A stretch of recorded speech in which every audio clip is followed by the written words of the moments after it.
Well, hello and welcome to this, the third episode of the second series of the Royal Marines Band Service live Instagram live streams. My name's Lieutenant Tom Griffin and I'm currently studying conducting at the Royal Northern College of Music in Manchester. Today I'll be talking to you about the path to Director of Music, as I spoke about in my introduction on Facebook. And I thought, whilst we wait for people to join us, I thought I could talk about myself and a bit of my background. So I was born in the Midlands and then I was brought up on the east coast of Norfolk, and I started learning at the age of 10 the clarinet, and at the same sort of time I also was a member of the Sea Cadet Corps. So putting those two things together as a young'un, basically it was an obvious career choice for me to join the Royal Marines Band Service. The only military band I played in before then was actually an army band, and actually my clarinet teacher was an army teacher, an army musician himself. So they obviously didn't do a great job there when it came to recruitment, but I joined the two things together, clarinet and the Sea Cadets, and auditioned for the Royal Marines Band Service in 2003, straight after high school. And I was brought in as a solo clarinetist. So in training, we were lucky enough to travel around to Norway. We went to a couple of different countries. Norway was one of them, and we did a concert tour over there, which is just phenomenal. And we also went to Egypt to do some Red Sea diving. This is all whilst getting trained up as a musician. And then after I passed my exams and passed out the School of Music, I became a member of the CTC band in Lympstone. Whilst there, I also travelled quite a lot. Went to America, Dubai, Switzerland, France, Holland and Jersey, and I was really lucky to get a 4-month stint in New Zealand as an exchange program with the Royal New Zealand Navy Band. That was a really incredible time for me. Did lots of things, did a couple of bungee jumps, did lots of gigs with the band obviously, and did a few solos. I also jumped off the Auckland Sky Tower as well, which was just phenomenal. I returned to the UK and then went to Plymouth Band for a while, just for a year. And that's where I finished my Bachelor's of Music degree. Took me 5 years to finish it. I did the full stint. Then after Plymouth, I returned to CTC and deployed to Afghanistan. And that was in support of UK Med Group. And we were basically part of the hospital at Camp Bastion. That was an incredible time as well, really. Very, very useful with regard to broadening yourself and seeing what's going on. It was an interesting time and something that I really wholeheartedly believe should still be part of our job, which it is, but nothing too scary. Don't be put off by anything like that. Then we returned back to the UK and I got a draft to Collingwood Band, passed a few internal courses, promotional courses, including the bandmasters, which I will speak about later on. Then I got a draft to HMS Heron Royal Navy Volunteer Band, and I was the musical director there. And it's basically my ship. I was in charge of the whole band. I worked closely with the Royal Navy. I broadened myself for sure, gained lots of experience with regard to leading people. I was in charge of 2 tours to Germany, which has involved not just Heron Band, but other volunteer bands as well. So that was a really useful draft for me, and I'll explain more on that a little bit later on. And then during a ridiculously short stint to Scotland Band, I got the news that I was successful in becoming a candidate as an officer in the Royal Marines Band Service, and I was selected for promotion. And then in January of last year, I commissioned and started the Royal Marines Senior Corps Commission Officers course at Lympstone, which I'll speak about later. After that, I did a quick interim job at HQ Band Service, and then I started at the Royal Northern College of Music in September last year. And here I am in the beginning of my 3rd term. With the COVID thing going on at the moment, it's not quite the same, but we are getting lots of work and we are keeping very busy. So it's enough about me. I thought I'd speak to you now and see who we've got. Just say hello to a few people. Hello, Erica. Nice to see you. And Matt, Michelle, Craig. Great to see some lovely faces on here. Ones I recognise for sure. Gwizzer91, hello. Peter Atkin 1000, lovely. Great to see you all here. That's really nice. Thank you very much for joining me. Well, so what we're going to cover? Well, I'm going to hopefully show you a video here, which will start us off, and I'll talk over the top of it. This is the Mountbatten Festival of Music at the Royal Albert Hall this year, and Captain Pete Woofenden is conducting the national anthem. Now, hopefully you can still hear me over the video, but I thought I'd talk about what I'm going to be covering today. There will be lots of question opportunities for yourselves, so bear things in mind whilst I'm talking, and then when the right time comes, then you can have a little say. But we've received lots of questions and information requests about the further end of a career. We've spoken a lot about entry into the School of Music and what happens during training. But what I'm going to quickly cover is going from a musician up to colour sergeant and talk about the promotion process there. And I'm going to talk in detail about the bandmasters course, the officers selection process, the senior corps commission officers course, and then the director of music course. So those last parts of your career before becoming a director of music. So we train and assess our people all the way through until the colour sergeant rank, and then it's all about those courses that I spoke about. So that's finished just in time, hasn't it? Wonderful. So the role of the director of music, what does that entail? Well, I can tell you that in the band service we've got about 320 people, of which the 13 are officers. So it's just a small number of people at the top of the game. Of those 13, 7 jobs within those are desk jobs. We all revolve around the jobs. They're not all just, you don't just go to a desk job or just be a band officer. You do revolve around every couple of years or so. So you've got 7 desk jobs, and the rest you're either in training or actually a director of music of one of the 5 bands. And I'm sure you're aware, but they're in Portsmouth, Connaught, Plymouth, Lympstone and Scotland. So what is the aspiration for me to be a boss? Why do it? I think I won't get too personal here, but what does the role entail basically? And what it is, leading 50 people. That's what you'll be doing as a director of music of a band. You'll be writing reports on them. You'll be looking after them. Most importantly, be directing musical rehearsals, and along with the bandmaster, who's your second in charge. You'll be setting an example. You'll be responsible for all those people. You'll be providing a sense of direction for the band and pointing out what you'd like to do in the future with regard to programmes of music or projects that you could perhaps be interested in. And basically, you're also looking out for your people's welfare. And the job entails a lot of different diversity. As in, it's not just musical. There's a lot of welfare side of things. You're writing emails a lot and papers and all that sort of thing. And through the experience that I've had, and I said to you at the beginning, I think I've gained enough experience of all those little bits to combine together and move forward to be a director of music. So that's part of the decision process for me, but I'll go on to that in just a moment and speak more on that. So let's get into the crux of it.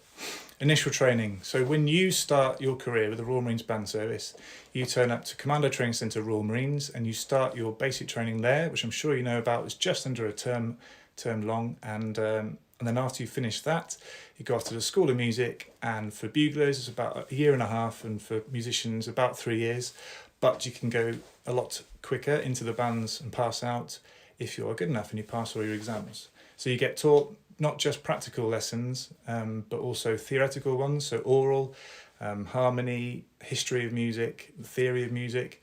Everything's taught for you at the School of Music, and then you have to pass exams in all of those subjects to pass your M3s or B3s. So that stands for Musician or Bachelor Third Class.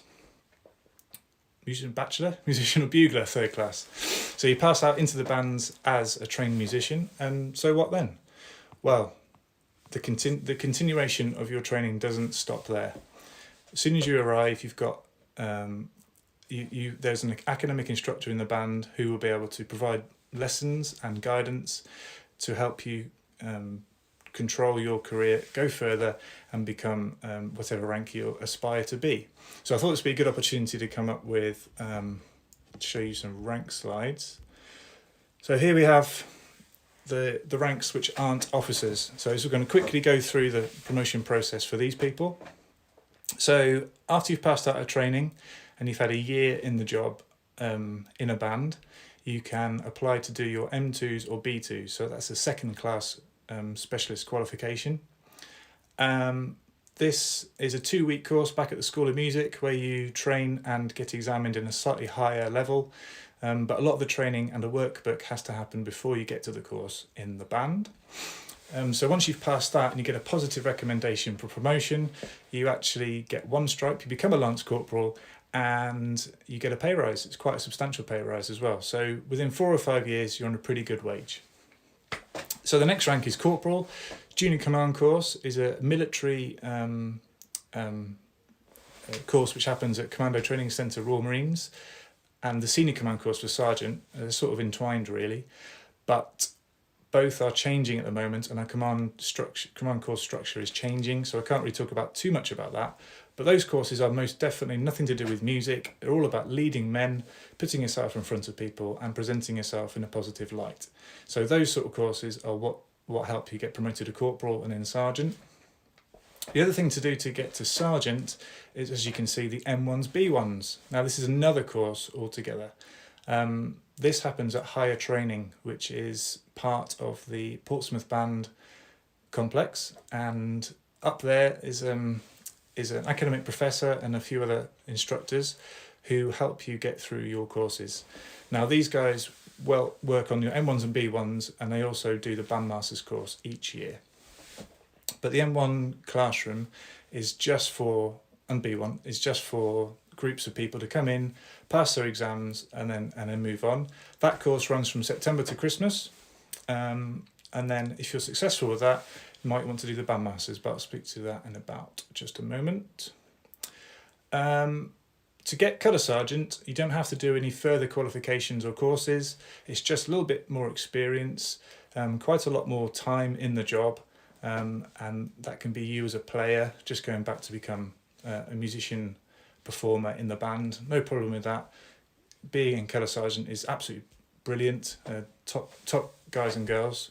But if you wish to try and do a different route, then you go on to the bandmasters.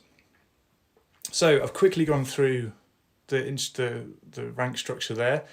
Has anyone got any questions so far? What have we got? Any questions up here? Do we take people with special needs or autism on the Directory of Music course? Maybe. I'm not sure. I'm pretty sure you have to look into that with regard to how we work with our people. Something for the recruitment team. Perhaps ask them. Let's get rid of this picture. You're a 15-year-old boy who always wanted to join, and this looks very interesting. Well, I'm glad to hear it. You should look into it, do some more detail. Anyone got any other questions? What are the pay scales? Now, I thought this would be a question. This is something that we're gonna. If you've got a question about pay, then please speak to the careers guys at the end of this live stream. There'll be contact details at the end of this one. Stu McIndoe, do you think you could join as a Director of Music? You can't join directly as a Director of Music, I'm afraid. You have to. All of our musicians have the opportunity to become a Director of Music, but you have to start from day one as a young musician at the Royal Marine School of Music and go through the majority of the ranks to get there. So I'll speak about that in just a moment. Okay, let's move on. So I'm going to continue on the path of a musician now. I'm going to leave the buglers to one side, and that's because I'm a musician and I'm not particularly scrapped up on buglers. However, I can tell you that having passed the B1's exam, the sergeants of the bugler branch turn into be IC Corps Drum, so they're in charge of their drummers in a band, or if they do the drum majors course, they can then become a drum major. They can promote to warrant officer, but they don't do a bandmasters course. They do the advanced command course at CTC-RM, which is all about leading people, another military command course.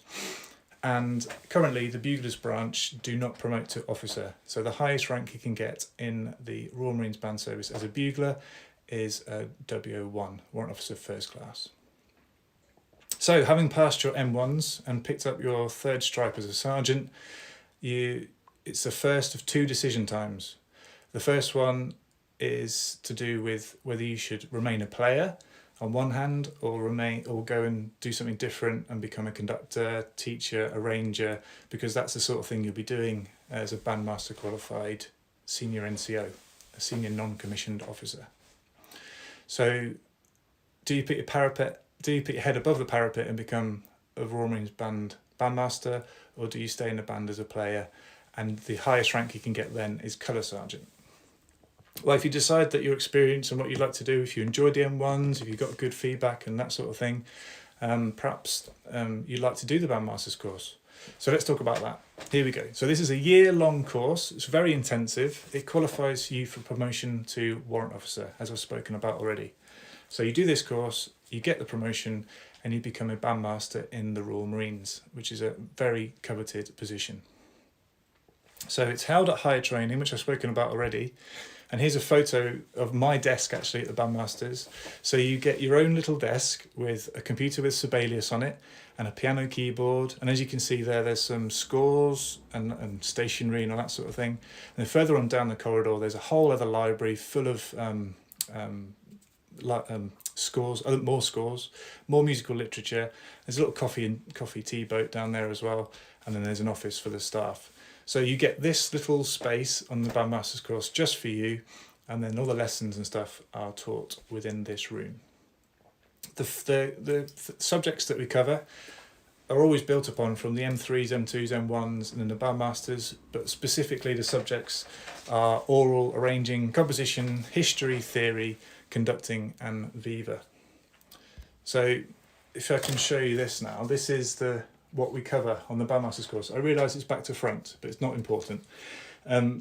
This is the term 1, term 2, and term 3. There's lots of things to tick off, lots of opportunities. Those subjects are on this side here, and then throughout the year you get examined on each one, doing different things. So there's orchestral rehearsals, wind band rehearsals, concerts of both orchestra and wind band. Compositions, arrangements, viva voce, which is, I did mention it, but it sort of glistened over. If you're not sure what that is, it's basically a musical interview, if you like.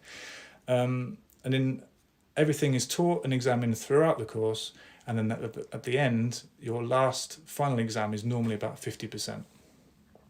So as I said before, it's taught by our academic professor. It's assessed throughout. And you visit London, you go and watch orchestras and wind bands and musicals and lots of different ensembles and gigs up there. It is quite a roller coaster, an emotional roller coaster, shall I say. Sometimes you'll be doing really well, sometimes it'll be really difficult. You'll be plate spinning so much. Time management is really important, and trying to prepare for everything that you have to do is just ridiculous in some respects, but it is doable. Many people do it. It's that intense. So I spoke about the 5-year degree program, which is what I did. If you haven't done that by this point, you can do the bandmasters course and then just one more year of study, and that equals the degree. So in hindsight, I wish I'd done that. But on the other hand, at that time when I started the degree, at the beginning of the 5 years, I wasn't to know that I was going to do the bandmasters course. In your first term, you do the diploma ABRSM exam in musical direction, which is obviously something important to pass, really. Get a few letters after your name. It's all paid for by the band service. And then in your last term and in your final exam, you undertake the licentiate diploma in musical direction as well. You have to pass those two and the bandmasters course to be a Royal Marines Band Service officer. Those two things are the prerequisite to become an officer. Whilst you emerge from the course a better, more informed musician, the main aim really is to prepare you to be a bandmaster. So all those different subjects that I was talking about, they all aim towards conducting and arranging music, really, on a musical level. So that's what it's all about. So that's the bandmasters course in a nutshell. I'll take another round of questions now, if you like. Mark J. Lewis, can you start as a bugler and transfer to musician? Yes, I believe you can, but worth checking with the recruitment team. Instant concert, Alex Webb is most definitely my favourite above Hootenanny. Thank you very much. What other questions have we got here? What age would you recommend joining the band service after GCSEs? Okay, so this is something I heard Corporal Amy Phillips talking about on one of her chats the other day. I joined at 16. I didn't do A-levels, but I've got a degree. I'm now studying for my Masters, and actually there's another Masters programme that you can do without becoming a director of music for just a few £100s. Don't quote me on that though, but it's very cheap. It's not a full-scale costing as you would do in the civilian world. So it's up to you how you feel, how confident you are as a person when you join up. I think there were tricky times for me as a 16-year-old, and there were fine times, and here I am as a director of music. I've done fine, so I'm sure you will too. 16's fine, 18's fine, 20's fine. It's all good. So I think the oldest you can be to join up is 32. Good question. Best at Badger 86. How does the band service officers compare in tri-service?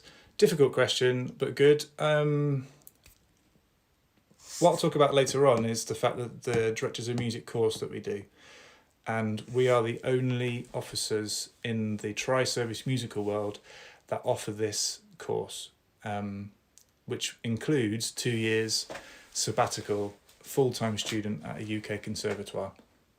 So therefore, we are trained by civilian personnel at a higher level than other officers. Does that answer your question politically? Okay, let's move on. So you've had that decision of whether to be a musician, or remain as a musician player, and start thinking about becoming a conductor and a teacher. Once you've done the bandmasters course, you've got your second decision to make. Do you continue down that path and become a bandmaster? And we've got some wonderful people at the top of their game. We've got WO1 Ivan Hutchinson's the core bandmaster. We've got the PRO W1 Side Trip, who was the core bandmaster. These guys are full of experience. They're at the top of their game, and they are a wealth of knowledge and wonderfulness. So those guys have got a great career behind them. But if you don't fancy being a bandmaster, you might want to put your head above the parapet one more time and perhaps be a director of music. Now, part of the fact that the bandmasters were so taxing, I used it as a waypoint to decide whether I'd be capable at all to become a director of music. And in that time with HMS Heron volunteer band, where I was dealing with all sorts of things to do with running a band, I amalgamated them all together, and I thought, yeah, I could probably do this. So questions I had to myself: what experience have I got? What conducting ability have I got? Is it okay? Because there are only 13 officers in the band service, as I spoke about earlier on. Am I good enough to join this elite group of people? Those are the big questions that are going through my head. And if you're in the same position and you answer like I obviously have, saying, yes, I can do this, then we start the officer process. So let's bring up another photograph here now. This is the officers in the band service. These are the 4 ranks you can become as an officer. You can't go any higher in the band service as a lieutenant colonel. So I'm a lieutenant now. I've just finished the SCCO, the Senior Corps Commission Officers course, and I've started the Director of Music course. To become a captain, it's just an automatic promotion after 2 years to get your 3rd star, unless you go into a role such as Director of Music or Assistant Director of Music training, where you get your 3rd star and become a captain. The course finishes to be able to be eligible for promotion to major. You have to have finished the Director of Music course, which I'll speak about in a moment. And there's also a staff course that you have to do with regard to, that's in Shrivenham, that's what I was going to say. And then to become Lieutenant Colonel, of which we have 2 positions in the band service, you have to have done a few more courses, especially the Commanding Officers course for the Principal Director of Music, who is our Commanding Officer. So those are the sort of things you need to be looking at. So once you've thought to yourself, yes, I'm going to do this, what happens? Well, let's talk about the officer selection process. So you officially request to become an officer candidate by what we call putting your papers in, which I think is a heritage term, really. I mean, there is a bit of paperwork involved, but mostly it's to do with an online thing. First of all, you have to pass an internal assessment to see whether you'd be appropriate. And the officers would have already seen you conducting under bandmasters and know you really, because we're quite a small unit to many others.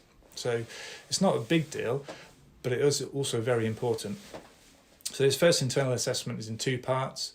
First of all, you get given a question where you have to answer answer the question on a 2-sided piece of A4, handwritten.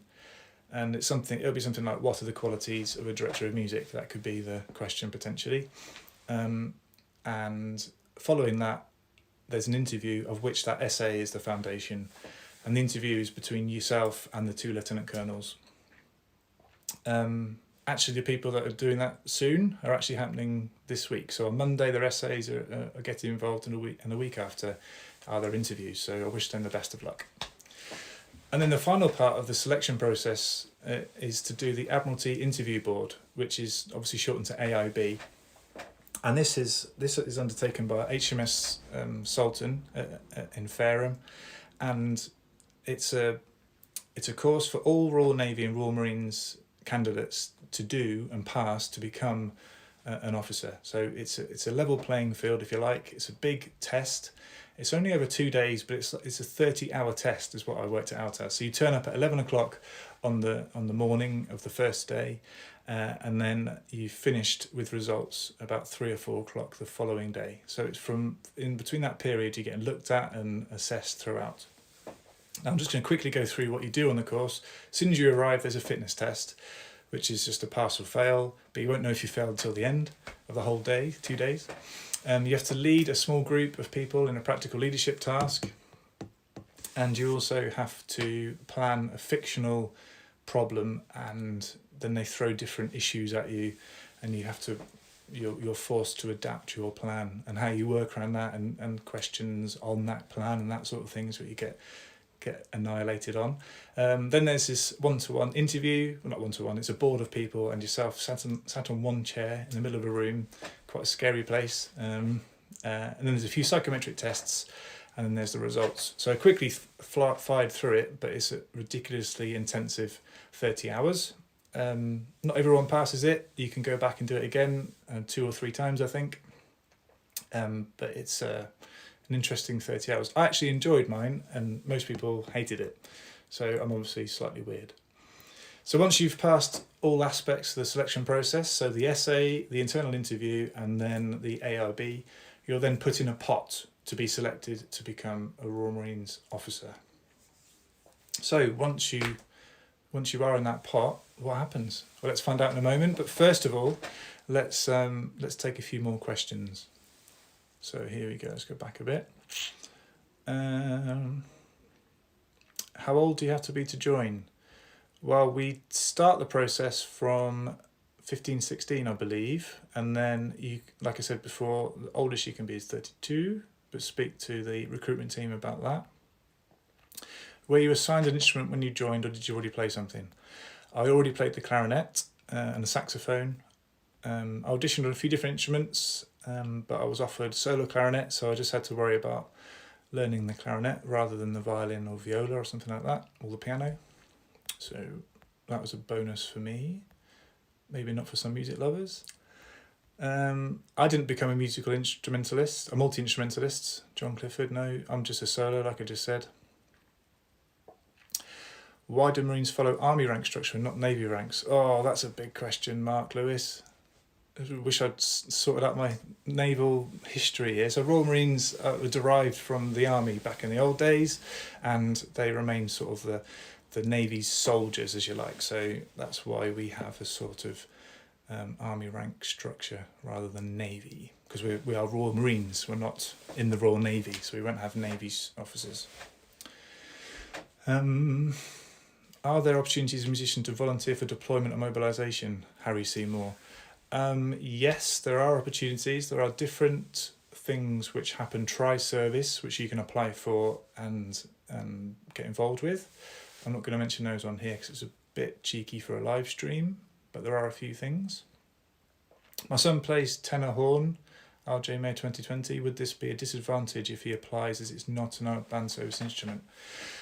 You're correct. It's not a tenor horn is not an instrument that we take on in the band service, but we do train.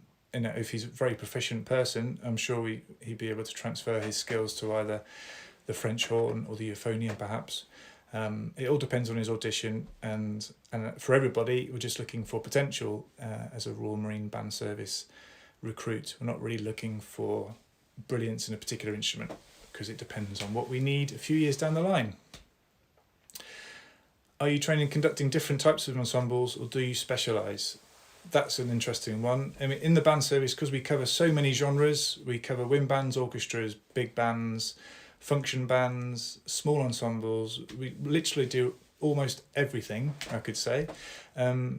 We have to get involved with working with all these different ensembles. So actually, we don't specialise, and we're quite a broad bunch. And I'll talk about it in a moment when I come onto the DOMS course, but whilst I've been up in college, I've been conducting all sorts, and that's a good thing for me. I need to know how to work with all different ensembles and understand how instruments work and that sort of thing. So being a woodwind clarinet player, it's been very interesting for me to get heavily involved with the string side of things up here and learn even more on top of what I knew from the bandmasters, how the strings work, if you like, and how you can get them to rehearse, get certain sounds out of them and that sort of thing. Really, really interesting stuff. Okay, I'll leave the questions for now, and we're going to continue with the Director of Music's course. Now this is the book. This is obviously backwards, but it's in two parts, this course. Let's obviously start from the beginning and talk about the first part. And the first part, let's rewind a little bit. I've missed a bit, haven't I? Sorry, let's go back. Sorry, not the DOMS course. Let's go back and rewind as such. So once you've passed through your selection process and you've been put into that pot, which I spoke about earlier on, you then get selected for promotion. And that happens in October, November time. And then you go on to start the Senior Corps Commission Officers course, which starts in January at Lympstone at the Commando Training Centre. Now this is a regimental officers course, which I'll labour a little bit later on, but it's designed to educate and develop candidates from all over the Royal Marines into becoming an officer from usually a senior level, so sergeant or colour sergeant or warrant officer, but in the commandos you can actually promote from corporal to officer. But that's all I know on that, to be honest. But on my course, there were 15 of us. There was myself and another musician, Captain Phil Trudgeon. Then we had 3 other special forces people on the course with us. And then there were 10 people from all over the other branches of the Royal Marines, from all over the country. So this is a level playing field yet again, and it's used as a time for you to reflect on your career so far and then prepare for your future coming up. It's a time to transition, I think, from senior to officer. And the sort of things that you cover, as you can imagine, are command management and leadership, seminars, there's a report or appraisal, writing, that sort of thing. We obviously look into military law, make sure we understand that to the best of our knowledge, and things like that, as well as talking about how we react to different scenarios with regard to people's welfare and that sort of thing. And then there's also visits that we go on as well. So we travel away from Lympstone and we do different things. So here we go, we do these things called Strategic Study Weeks, which happen at the Britannia Royal Naval College in Dartmouth. So that's that building at the top of this picture here. And we're just there for, I think, 3 weeks out of the course, which runs from January to the end of March. And here we talk about military doctrine and getting a whole ship's worth of Royal Marine Commandos to shore, and we talk about the history of Afghanistan and what happens in Russia and perhaps the security effects that has on our country and that sort of thing. So it's just out there bubble burst discussions and a higher level plane of thinking with regard to tri-service, global policy and that sort of thing. So really interesting, really broadening and useful. Other visits include near the end of the course you go to Normandy and do the battlefield tour. So the second part of this photograph is obviously the war grave over there. Again, we get involved with the battlefield tours and actually do the presentations ourselves. And the final visit that we do during the course is we go to London and we visit Ministry of Defence at Whitehall, and we get briefed by high-ranking officers in Whitehall about what happens there. So we live in a sort of blue-green world of Navy and Marines.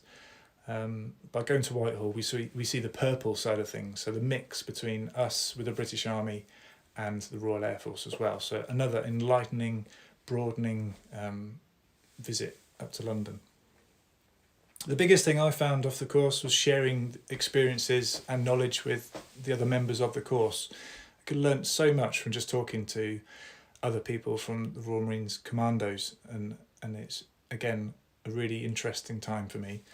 And the visits ensure that we're meeting people at higher levels so that we understand roles up there and what they do, and how tri-service, armed forces, and even our triangle of Commandant General at the very top and then coming down, we understand how that all works, and how the upper echelons of the armed forces work. Okay, so that's the Senior Corps Commission Officers course, January to end of March in every year at Lympstone. So has anybody got any questions about that? Let's have a look. Hi, will this video be available to watch later? Yes, I think it will. So I'll be saving this and sending it over to the PR team, and then I think they stick it on YouTube. Best advice for a budding 12-year-old clarinetist. Hello, Rebecca. I think, well, the best thing to do is to speak to, even though I do still have a clarinet, and I still play a little bit, probably the best advice is to watch the wonderful live Instagram post that Lance Corporal Sophie Perriam did a few weeks ago. That's gone live on YouTube, so have a look at that. But just to keep working, keep plugging away, listen to lots of music, and do as your teacher says, and make sure you practice lots, for sure. Okay, I think we'll move on after another question. So let's talk about the Director of Music's course now. Now this is what I wanted to talk about before, wasn't it? Here we go. Director of Music course. And it's in two parts. The first part is 2 years on a sabbatical from the band service as a full-time salaried student at a conservatoire, of which there are many in the country.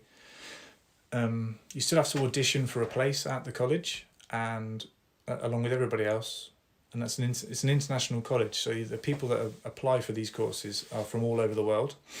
In recent years, the Director of Musics have been to the Royal Northern College of Music, where I'm studying, or the Royal Welsh College of Music and Drama, and some others have been to Bath and London as well. So you can travel, you can audition for any conservatoire in the country, and I would imagine that any conservatoire would give a decent tuition with regard to conducting.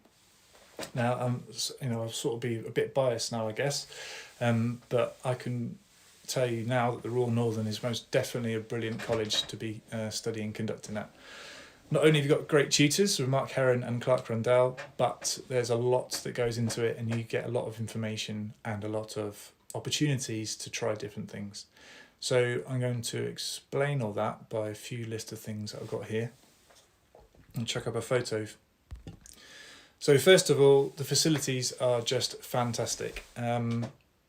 This is the concert hall at the top, a really large space with obviously an organ at the back there, with a few hundred in the audience, I think. And then behind that is a big theatre where obviously they produce operas and plays. 2 really large rooms, and then there's about 5 or 6 other ensemble rooms, some of which are big enough to rehearse a small orchestra, and then there's practice rooms galore, offices, a library of music which is extensive. There's a cafe, a restaurant, and a bar which opens at 5 o'clock every day, which is quite nice. And then so the facilities are fantastic, really. Sounds a bit boring, I guess, but it is, honestly. You go in there. I mean, I haven't come from high school to college, high school to joining up. I hadn't been to college at all, not even done my A-levels, haven't been to university. So for me, this was an eye-opening experience. First time I'd been in full-time education after school. And yeah, it was like me walking I was like a child walking into a sweet shop and just looking around and going, this is amazing. So I'm getting too excited already. Let's just go on to the next topic of why college is good. Specifically, we get given 2 seminars and piano classes a week on a Monday and Wednesday. So we go to a local coffee shop and we sit around and we discuss music industry subjects, what we've been up to the week before, any problems or issues that we've got. We get given subjects to speak about and that sort of thing. And then after that coffee, we go back to the college and we get involved with 2 pianists, and they perform small reduced versions of the piece of music that we're conducting. So we might use this as a safe environment to get constructive feedback from our tutors, or just gain a little bit better experience about how to physically show things and what to expect from the musicians and that sort of thing. Really useful time, obviously. And this constructive criticism is very welcome. And that's where we learn and prepare ourselves for a big rehearsal or a big ensemble. You can have one-to-one tuition with the tutors, of course. That's available anytime.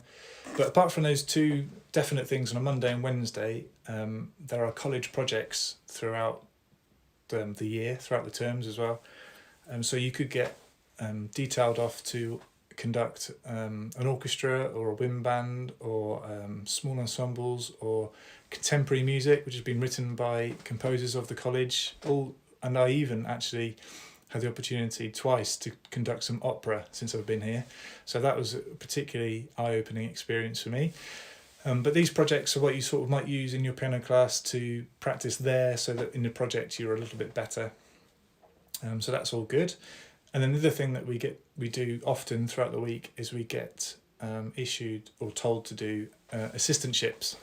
Now these are where we go to a local professional orchestra, and local and professional don't really go together in many places, but they do in Manchester. So we've got the BBC Philharmonic in Media City, just on the outskirts of Manchester, and we have the Royal Liverpool Philharmonic Orchestra, obviously in Liverpool. Both of those are close enough so that we can travel to them easily enough. And as assistants, we go and assist the professional conductor who's doing the rehearsals leading up to a concert, and then we go and watch and get involved with the concert as well. So this could happen with the BBC Phil, happens quite often going to heading towards a concert at the Bridgewater Hall, for example. So a picture paints 1,000 words. Here's a photo of the sort of thing that we do. I've blurred out the picture at the back so you can't see anybody there, but that is the BBC Phil. And then this is a piece by Vaughan Williams, and one of the assistantships I did. So basically this paints 1,000 words. You're sat in a sort of a position where you can hear everything and see the conductor and all that, and you're listening to see if there's anything wrong with what you're hearing, so you circle it on the score, then you feed back that information to the conductor during the break. Or maybe the conductor might want you to tell him or her whether they can hear the horns, or whether you can hear the horns in this section because the trombones are too loud, rare, that sort of thing. So it's all very interesting and you get used quite a lot. The important thing for us here is that we learn lots. Not just we learn how to listen to things, we learn how to listen to a professional sounding ensemble, such as orchestras like we've got, which is great. But we go on to see how they rehearse, how they conduct. We're speaking with them, we're networking with them, and it's all really interesting stuff. So the conductors that spring to mind that I've worked with are Julie Rotzen, Simone Young, and I think one that all of our punters will probably know is John Wilson. So he's well known from his orchestra that he's got in London, done a few proms. Very bizarre to be, not the clang here, but very great, wonderful experience for me to be sat next to him having lunch at Wagamama's, and then after rehearsal having a few beers. Just pinch yourself moments for me. And he's a top bloke as well. So the assistantships are wonderful experiences for us all, and we learn lots. Another part of college is that we do masterclasses from external tutors. So we come in from international places, come and do some different bits and bobs. And then the other students on the course, so there are about 15 of us, they're all international as well. So we glean information from them too. So that's really, really useful. And the bottom line is, you know, we're students as well, so we get student price tickets. So you can see professional orchestras for £3. BBC Phil, Liverpool Philharmonic, the Halle, Sappho Contemporary Ensemble, all for just a few pounds to go and watch these great ensembles. So wonderful to be doing that. So that's the first part of the Director of Music course. And the second part is another internal set of examinations, really. So the course consists of the same subjects that you do in the bandmasters, but you're asked to be at a high level, to be able to, you're getting assessed at a high level because you've been trained better now, so you're even more accomplished as a conductor and a musician. And you might ask why we have to do this, because we've already been assessed by higher training in bandmasters. Well, to get the accreditation to become eligible for promotion to major, across the board in the Royal Marines, there are certain courses that you have to do in each branch. So this is that course in the Royal Marines Band Service. It's just a tick in the box almost, really. Although obviously it can be, it's not an attend course. You do actually have to do some work, and there are some assessments that you have to pass. So that's it, really. I'm going to do a quick question session now before I do a summary. Sort of thought there's some good questions coming up here. So Drinkwater 1, can you balance family life with these courses? Yes, you can, but it's difficult. The Bandmasters course is particularly intensive, as I've said. Sometimes you can come home and you can be working into the evening, doing quite a lot of stuff at weekends as well. So it is difficult, and you have to rely on your family to help you out as best you can. I treated my wife to a trip to the Shard in London afterwards as a thank you. She was chuffed. Generally, how many years does it take to progress from first joining to Bandmaster Director of Music? Matthew Rhodes. Okay, so I think the quickest you can do it, really, in all honesty, to BAM. So, like, let's use me as an example, shall we? So I passed out of training in 2006, and then, in fact, I'm gonna get confused doing this. So let's not do that. Basically, it's I'd say about 12, 13 years to get to do your M1s and become a sergeant. And that's going quickly, heading up to 15 years really. And then, so the Bandmasters follows on from the M1s straight away, actually. So the M1s runs in September to Christmas, and then the following April is when the Bandmasters will start. So you would be on that course if you decide to do that option. So it can all happen quite quickly, and it does happen quite quickly. Once you get up there in the ranks, as it were. But so musician to Lance Corporal is a year after training, then Corporal is maybe 4 years after that, and then Sergeant 5 years after that, and then you might go into the Bandmaster, like I just said about. And then to become a Director of Music, I mean, I was probably the quickest you can do it, I should think. I did my Bandmasters, had a couple of years after that as the volunteer band instructor, and then I was picked to be an officer, so that's 3 years afterwards. So it depends on luck a little bit, whether you have, if there's any spaces, any billets available to become an officer, because obviously there's only those 13, so one of those has to leave to be able to fill in one of those spots. So a lot of it depends on luck, and it depends on who's in that pot of people, because you could be one of maybe 5 or 6 people waiting to be promoted, but those 6 will go to a board where they'll get assessed and looked at on their different reports, and then one of those, for one billet, will get promoted to officer, and the other 4 or 5 will have to wait. So a lot of it is luck, actually, at that stage, because we're all very professional and good musicians, so it all comes down to personality and all that sort of thing, I guess, when it comes down to the board. But I don't know much about that, so I won't go on to that bit. Rebecca Brown, do you have a link to Royal College Glasgow due to having a Scotland band also? Funnily enough, Rebecca, in July this year, I'm going to be appointed as the Director of Music of Scotland Band, so you should drop us a line and get this going. It's one of my visions to get involved with the band and hopefully strengthen links with certainly the Glasgow Conservatoire and the Royal Northern. We already have a few links, but I think we could use this COVID time as a great opportunity to, anyway, this is sort of policy stuff which I haven't cleared with my bosses yet, but there's a few ideas going around on my head that we will definitely strengthen links between us and conservatoires.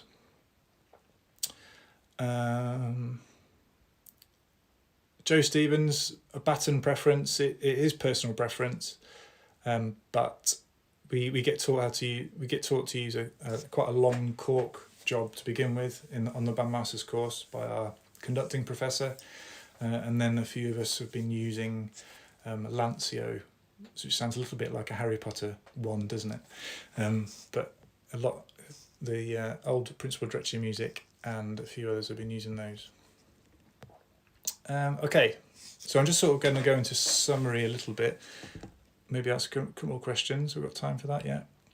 Best advice for auditioning, a Coles Aldridge. I'm going to leave that one for Corporal Amy Phillips to speak to you about afterwards, because she's the recruiter who will be involved with auditioning. Do the Marines assist with finding accommodation at Conservatoire? Chris Walton. Yes, they do.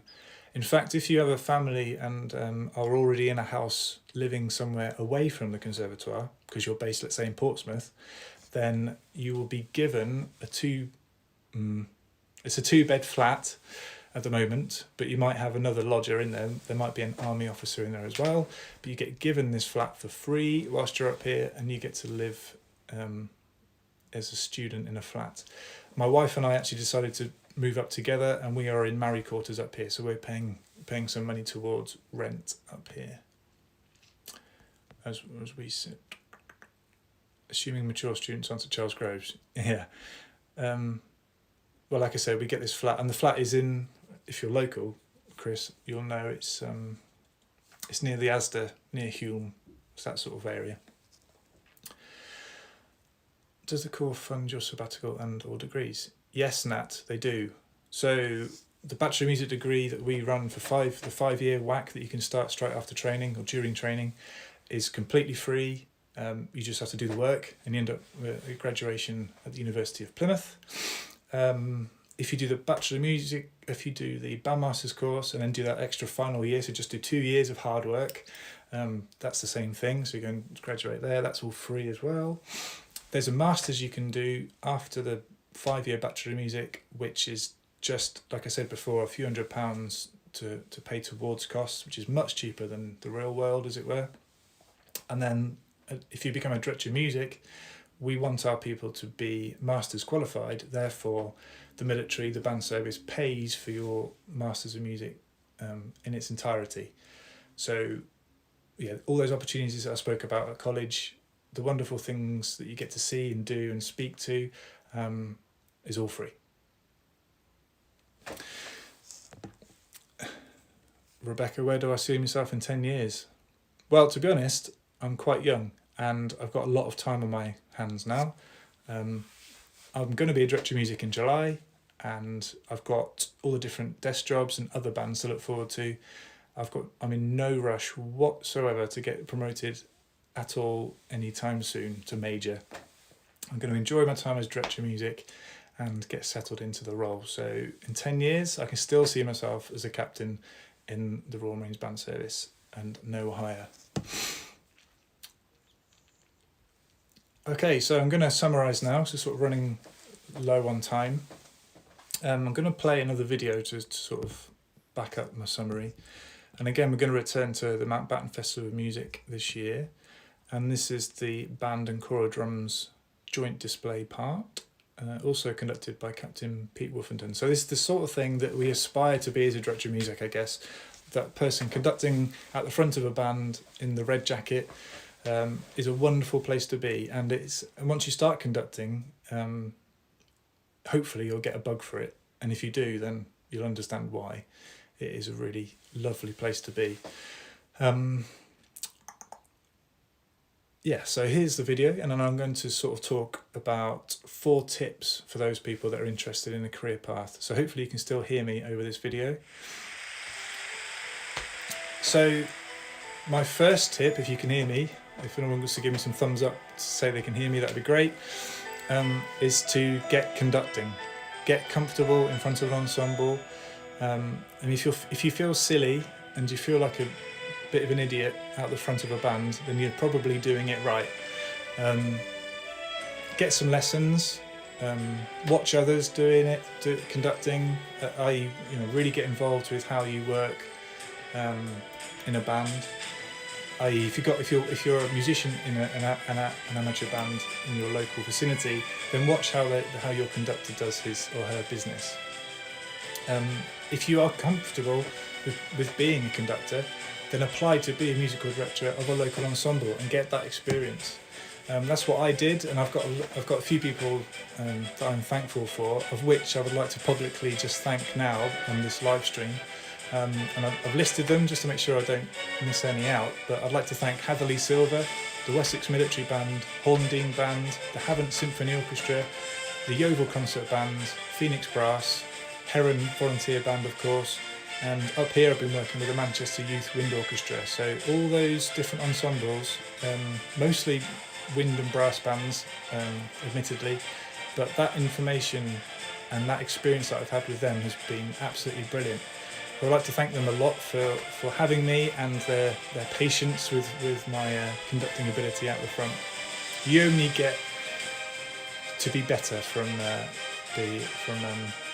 having that experience out the front, really, in front of live musicians.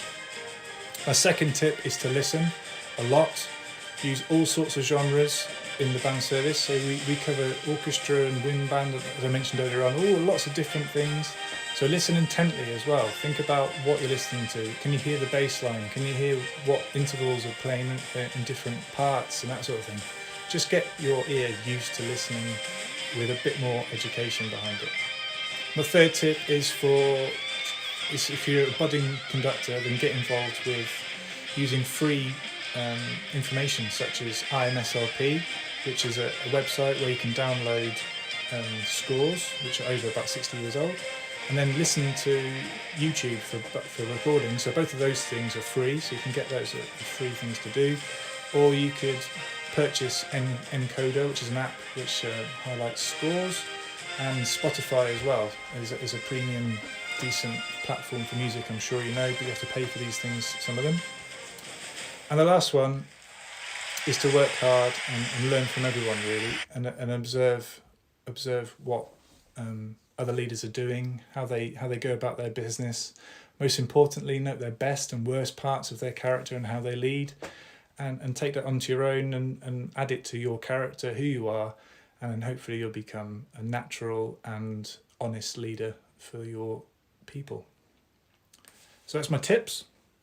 I hope you found the barrage of information interesting and enlightening. This sort of subject isn't spoken about in the band service too much, really. The information's there, but it's not common knowledge. And hopefully you'll know a lot more now about our promotion process, which is no secret. So if you've got any specific questions, don't forget that Corporal Amy Phillips will be available on here to answer any more straight afterwards about recruiting. Or if you've got anything more specific you'd like to speak about, which you wouldn't like to talk about on Instagram, then give the mobile phone number a call, as you can see here, or use the email address careers@rawmarinesbands.co.uk. If you'd like to write anything about the hashtag, write anything about on social media, then use the hashtag RMBS Masterclass. Thank you very much for joining me. It's been an absolute pleasure. I feel humbled to have a live stream of about 70-80 people throughout. It's been absolutely wonderful talking to you all. I look forward to either meeting you in a concert venue near you, or perhaps even in the Royal Marines Band Service, and working with you in the future. Thank you very much for your time, and see you all soon. Thanks. Bye.